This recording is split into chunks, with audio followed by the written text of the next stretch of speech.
Welcome back students, good morning. आज जो है हम हमारा 7th चैप्टर स्टार्ट करने वाले हैं। Let's start the chapter is concept of prediction function. देखिए, अभी तक जो आपने पढ़ा वो डिमांड के बारे में पढ़ा था। प्रेडिक्शन जो है हमारे एक अलग कॉन्सेप्ट है। जैसे कि अभी तक हम कंज्यूमर की बात कर रहे थे, अब जो है हम प्रोड्यूसर की बात करने लग जाएंगे। ठीक है, तो अभी तक जब आप कुछ पढ़ रहे थे तो आप अपने आप को एक कंज्यूमर की जगह रखकर और सब कुछ समझ लेते हैं, because you are a consumer, तो दिमाग लगाने की जरूरत नहीं पड़ती। बट अब आपको एक प्रोड्यूसर बन के देखना होगा कि प्रोड्यूसर अगर आप होते हैं तो क्या सिचुएशंस होती है और क्या आपको उनके सोल्यूशंस निकालने होंगे। ठीक है, तो उसी तरीके से यहाँ पर जो है चैप्टर है। देखिए, अब हम प्रोडक्शन फंक्शन की बात करने वाले हैं। What is production function? There is a relation between input and output. This is called prediction function. What is prediction function? The relationship between input and output is called prediction function. देखिए, function का मतलब ये होता है कि there are a process to produce. ये process है जो प्रोड्यूस करने के लिए काम में लिया जाता है। ठीक है, तो उस प्रोसेस में क्या सीन रहता है कि आप इनपुट यूज करते हैं, देन यू गेट आउटपुट। आप जो है इनपुट यूज कर उनसे एक आउटपुट तैयार करते हैं। तो इनपुट से लेकर आउटपुट तक का जो रिलेशन होता है, ये जो प्रोसेस होता है, this is called the prediction function. अब आप कहेंगे व्हाट इज इनपुट, तो मैं आपको ये बताती हूँ। There are 5 input we have for prediction. हमारे पास जो होते हैं फैक्टर ऑफ प्रेडिक्शन जो होते हैं वो 5 होते हैं। They are 5।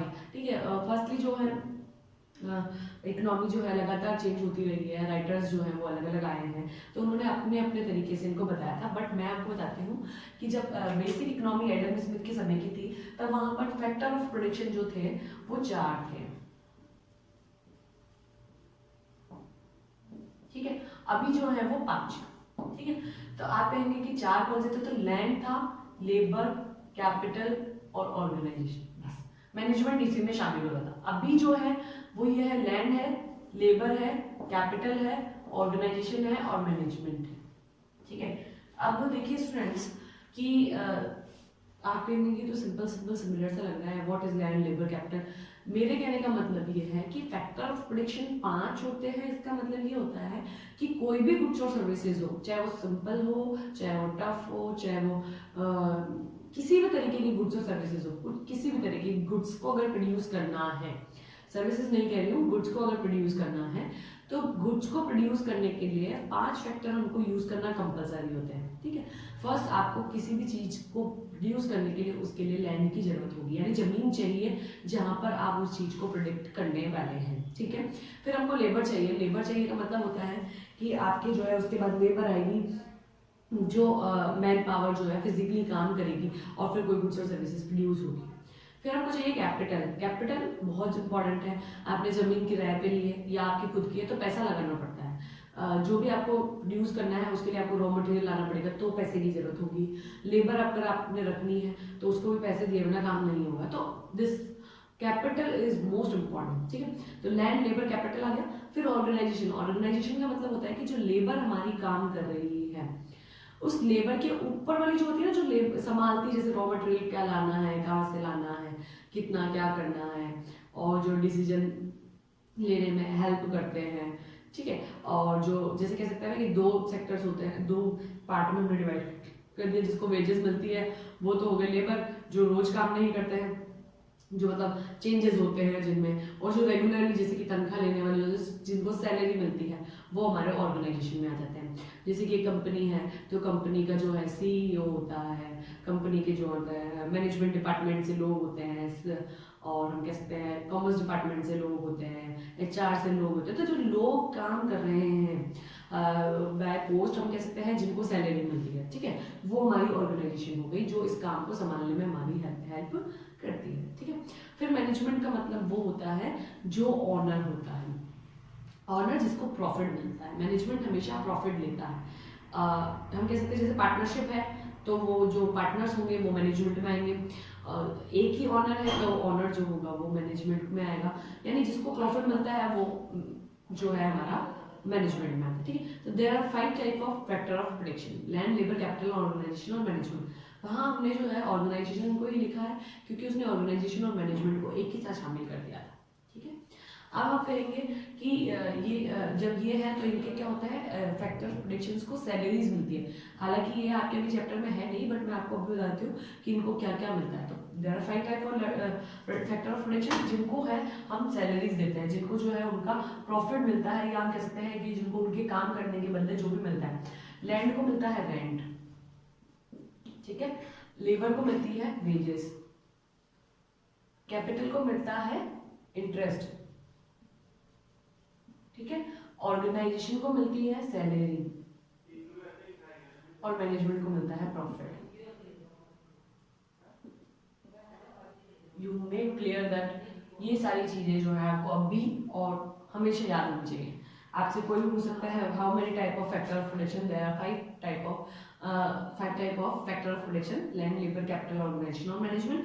And these results, या हम कह सकते हैं दीज पेमेंट्स, या हमें कह सकते हैं these rewards are rent, wages, interest, salary and the profit. Clear है? अब ये हैं हमारे सारे इनपुट्स, ठीक है। आउटपुट जो भी गुड्स आप तैयार करने वाले हैं,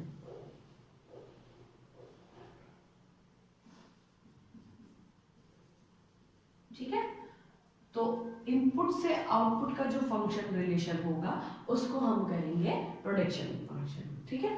अब आप कहेंगे कि आप प्रोडक्शन फंक्शन की कुछ शर्तें होती है। तो production function is always defined with the respect of given technology. यहाँ जो होती है टेक्नोलॉजी हमेशा कांस्टेंट होती है। टेक्नोलॉजी आपको दी हुई होगी कि किस टेक्नोलॉजी से आपको काम करना है, उसके बाद जो है आप अपने फैक्टर ऑफ प्रोडक्शन को यूज करेंगे और आपके सामने आउटपुट आएगा, ठीक है। हम कह सकते हैं the relationship between input and output is called production function. इसको हम मैथमेटिकल लैंग्वेज में या फिर हम कह सकते हैं इक्वेशन लैंग्वेज में हम इस तरीके से लिखते हैं, Q इज द आउटपुट, जो भी आप बना रहे हैं, फंक्शन यानी इन दोनों के बीच का रिलेशन। अब वो पॉजिटिव भी हो सकता है और नेगेटिव भी हो सकता है, ठीक है। तो वो हम बाद में देखते हैं कि किसका रिलेशन किससे कैसा होता है, ठीक है। एल और के इसलिए लिया है क्योंकि बिकॉज हमारे पास जब हम डायग्राम बनाते हैं तो दो ही एक्स होते हैं, एक ये और एक ये वाई, ठीक है। तो दो ही है, इसलिए हम एक पे लेबर को ले लेंगे, एक पे कैपिटल को ले लेंगे, इसीलिए हमने दो लिया है, ठीक है। तो एक पे हम चेंजेबल को ले लेंगे और दूसरे पे जो है हम नॉन चेंजेबल को ले लेते हैं, ठीक है। इसलिए हमने इसको इजी करने के लिए इसको बना दिया है एल और के। ये आपके बुक के अकॉर्डिंग है, आप चाहें तो यहाँ पर लैंड, लेबर, कैपिटल और ऑर्गेनाइजेशन ऐसे भी लिख सकते हैं हम। Q is a function of land, labour, capital, organisation और मैनेजमेंट। कैपिटल के लिए आप सी काम में ले, वो ज्यादा बेटर लगता है, और मैनेजमेंट, ठीक है। कैपिटल के लिए हम के भी काम में ले सकते हैं, सी भी, बट सी ले अगर आप पूरा लिखते हैं तो ज्यादा अच्छा लगता है, ठीक है। एल और के मैंने इसलिए लिए हैं क्योंकि हमको इजी करना है और एक चेंजेबल और एक नॉन चेंजेबल लेना। अब चेंजेबल और नॉन चेंजेबल की बात आती है तो मैं आपको ये बता देती हूँ कि हमारे पास जो होते हैं दो तरह के फैक्टर होते हैं, फिक्स्ड और वेरिएबल फैक्टर्स। इसको हम नॉन चेंजेबल और इसको हम चेंजेबल बोलते हैं। चेंजेबल और नॉन चेंजेबल का मीनिंग क्या होता है स्टूडेंट, कि कुछ ऐसे फैक्टर्स होते हैं जिसको आप चेंज नहीं कर सकते हैं शॉर्ट टाइम में, और किसी को आप जो है चेंज कर सकते हैं। तो जो चेंज कर सकते हैं वो तो चेंजेबल यानी वेरिएबल फैक्टर हो गए, और जिसको हम चेंज नहीं कर सकते वो नॉन चेंजेबल फिक्स फैक्टर हो गए, ठीक है। तो there are two type of factor, first is fixed and second one is variable. Fixed का मतलब वो जो लॉन्ग टाइम में भी चेंज नहीं होते और शॉर्ट टाइम में भी चेंज नहीं होते हैं, ठीक है। और वेरिएबल फैक्टर का मतलब जो चेंज किए जा सकते हैं, ठीक है, चाहे वो शॉर्ट टाइम हो चाहे वो लॉन्ग टाइम हो। अब हमारे पास आता है, हमको जब प्रोडक्शन फंक्शन पढ़ना होगा तो वो दो टाइम में पढ़ना होगा, एक लॉन्ग रन में पढ़ना होगा, एक शॉर्ट रन में। अब हम कहेंगे लॉन्ग रन और शॉर्ट रन का क्या सीन है। तो लॉन्ग रन और शॉर्ट रन का ये सीन है स्टूडेंट्स कि शॉर्ट रन वो टाइम होता है जहाँ का टाइम पीरियड कम होता है और सारे फैक्टर में चेंजेबल नहीं होता है। बेसिकली मैं आपको ये बता देती हूँ कि मान लीजिए कि एक साल के लिए हमने कोई स्टार्ट किया है बिजनेस, तो साल भर में आप चाहें कि कैपिटल दुगनी हो जाए, साल भर में हम चाहें कि जहाँ हमारे वर्कर्स जो है वो 100 काम करते हैं हम 200 काम करने लग जाए, ऐसा पॉसिबल नहीं होता है, ठीक है। तो सारे फैक्टर चेंज नहीं होते हैं। लैंड भी हम सोचे कि साल भर में चेंज करके कहीं और बना ले, या यहाँ पे भी काम चला लिया और यहाँ से हटा के दूसरी जगह शिफ्ट कर दिया, ऐसा पॉसिबल नहीं होता। तो शॉर्ट रन का मतलब होता है जहाँ पे टाइम पीरियड शॉर्ट होता है, साथ ही साथ सारे के सारे फैक्टर ऑफ प्रोडक्शन चेंज नहीं होते हैं, यानी कुछ चेंजेबल होते हैं और कुछ नॉन चेंजेबल होते हैं। द फिक्स और वेरिएबल फैक्टर बोथ अवेलेबल, ठीक है। यहाँ पे फिक्स्ड और वेरिएबल फैक्टर दोनों ही अवेलेबल होते हैं। बट लॉन्ग रन ऐसा टाइम होता है जिसका टाइम पीरियड ज्यादा होता है और यहाँ पे सारे के सारे फैक्टर ऑफ प्रोडक्शन जो होते हैं वो चेंजेबल होते हैं। अब 10 साल में मुझे कोई कहेगा कि 1 लाख का नहीं 2 लाख का बिजनेस करना है तो मैं अवेलेबल करा सकती हूँ। मुझे कोई कहता है कि 100 की जगह 200 लेबर करनी है तो मैं इजीली कर सकती हूँ, ठीक है। अगर मुझे लैंड चेंज करनी है तो 10 साल में उसके लिए मुझे प्रॉफिट भी मिल जाएगा, तो मैं उसको भी चेंज कर सकती हूँ। पूरा मैनेजमेंट, पूरा ऑर्गेनाइजेशन चेंज हो सकता है, कोई बड़ी बात नहीं। तो 10 साल लॉन्ग टाइम होते हैं जहाँ पर आप अपने सारे फैक्टर ऑफ प्रेडिक्शन को चेंजेबल मानते हैं। शॉर्ट रन ऐसे होते हैं जहाँ पर सारे फैक्टर ऑफ प्रेडिक्शन चेंजेबल नहीं होते। तो बेसिकली अगर शॉर्ट रन हम पढ़ते हैं तो शॉर्ट रन में टाइम पीरियड कम होता है, जो है फैक्टर ऑफ प्रेडिक्शन सारे चेंजेबल नहीं होते हैं, तो कुछ चेंजेबल होंगे और कुछ नॉन चेंजेबल होंगे। तो जब हम हमारा इक्वेशन बनाएंगे तो हमने अभी देखा है कि एल और के को लिया है आपने, तो यहाँ एल लेबर चेंजेबल होगी और कैपिटल चेंजेबल नहीं होगी, क्योंकि जो है हम आज किसी और बंदे को काम पे रख लिया, आज 2 को रख लिया, कल 3 को रख लिया, आज वापस 2 को रख लिया, ऐसा पॉसिबल है। कैपिटल में आज 10,000 रुपये लगाऊँ, कल 25,000 लगाऊँ, ऐसा पॉसिबल नहीं होता, क्योंकि पैसे जो होते हैं वो लिमिटेड होते हैं और चेंज करने के लिए समय चाहिए होता है। तो ये तो जो है हमारा चेंजेबल फैक्टर यानी वेरिएबल फैक्टर है, शॉर्ट रन में बता रही हूँ, और ये जो है हमारा फिक्स्ड फैक्टर होता है। ठीक है, यानी अब हम इसको चलाते हैं। ठीक है, अब शॉर्ट रन प्रेडिक्शन फंक्शन जो होगा ना स्टूडेंट्स, वहां पर एक काम कीजिएगा कि आप पहले इतना पढ़िए, फिर मैं आपको जो शॉर्ट रन और लॉन्ग रन है उनका डिफरेंस के साथ एक साथ पढ़ा दूंगी। ठीक है, तो यहाँ तक अगर आपको कोई प्रॉब्लम आती है तो आप पूछ लीजिएगा। इक्वेशन आप देख लें, हमने यहाँ पे क्या पढ़ा है, प्रोडक्शन फंक्शन क्या होता है, टेक्नोलॉजी में कांस्टेंट रहती है, रिलेशन पढ़ लिया दोनों के बीच का, फिर हमने इक्वेशन देखी है, फिर हमने ये देखा है कि what is fixed and variable factor, फिर हमने शॉर्ट रन देखा, लॉन्ग रन देखा, इनको हमने समझ लिया। फिर फैक्टर ऑफ प्रेडिक्शंस क्या होते हैं, उनके रीपेमेंट्स क्या होते हैं, ये सब चीजें हम देख चुके हैं। ठीक है, अब हम आपको नेक्स्ट क्लास में जो है शॉर्ट रन के बारे में, इंडिविजुअल और लॉन्ग रन के बारे में इंडिविजुअल डायग्राम के साथ और इक्वेशन को सॉल्व करके बताएंगे। ठीक है, तो यहाँ तक कोई प्रॉब्लम आती है पूछ लीजिएगा। Thank you.